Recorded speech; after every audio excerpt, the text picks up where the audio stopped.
Sanibonani, welcome back to my channel. You guys, welcome back to enye video. Ngiyabonga kakhulu for clicking. Thank you so much ukuthi ufike ungakhohlwa ukusubscribe mangabe akasubscribe, you like video, share you guys.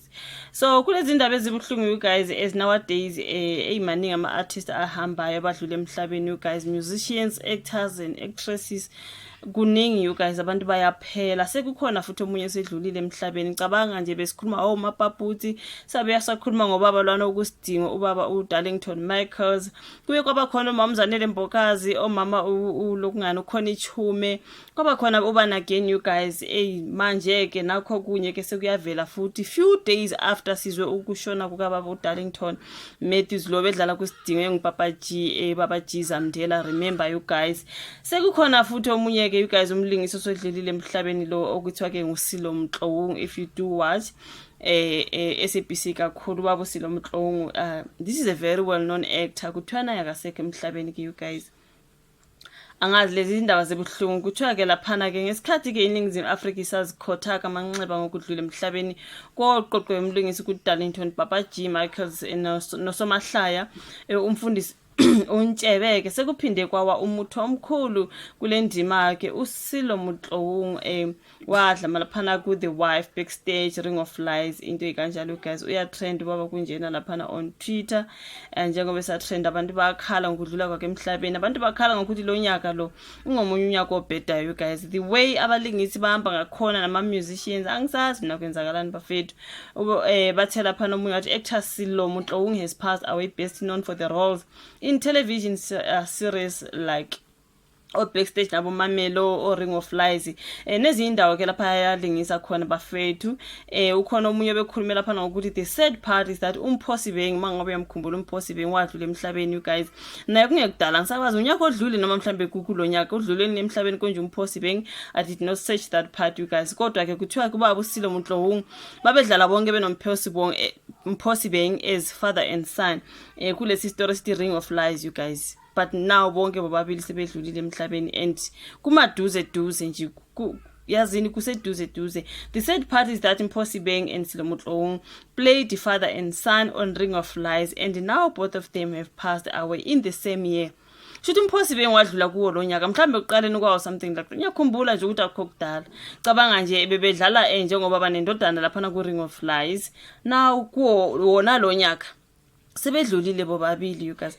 Hayi kunzima bafethu, nasazi kwenzakalana. Ukahle Khodangi ke laphana simaze nguDinewe laphana ka Generations uye waposta laphana guys uthe this is proving to be a very difficult year, a year filled with pain and loss. I suppose we also have to remind ourselves of the gift and true celebration of life. Silo, my brother, my friend, I will miss you. I can't believe I'm saying these words, but rest in peace. That was Ukahle Khodangi. Kukhona BI Phakathi uthena a difficult year for us as veteran actor and MC ubaba Silo Mhlongo passes away, may his soul rest in peace. Kwaba khona ke laphana abe actor spaces you guys bapostile ke bathi babuye bafaka ne statement ke. I will throw that statement ke ku screen sami. But a very hard period of our industry, a heartfelt tribute to Silo Mhlongo, a beloved actor and artist who graced us with his talent, passion and unwavering dedication. His presence will be deeply missed, but his legacy will continue to inspire generations to come. Rest in peace laphana you guys. Silo, your light will forever shine in our hearts. Basebefaka statement laphana ngaba kwa actor spaces.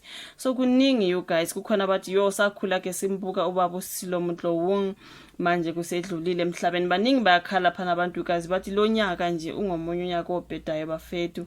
Kuningi abayahamba abantu kudlule nobaba Pravin Gordhan obe ungqongqoshi weze sengathi ukhohleze izimali something like that you guys. Kwaba khona ubaba uDarlington Michaels, kwaba khona uBhuti Mapaputi, kwaba khona ke obe unkosikazi ka DJ Fresh ke udade laphana uThabiso Sikwane, kwaba khona umama lwana obe yimbongi ke. Kuningi bafethu, kuningi like entertainment industry kulonyaka yazi bayashaya nje angazi you guys ukuthi kwenzakalani uSathane noma yini. Kuningi kulonyaka nje uwodwa uma ungacounta nje abantu asebedlulile and badlula nje emva kwesikhathi esincane.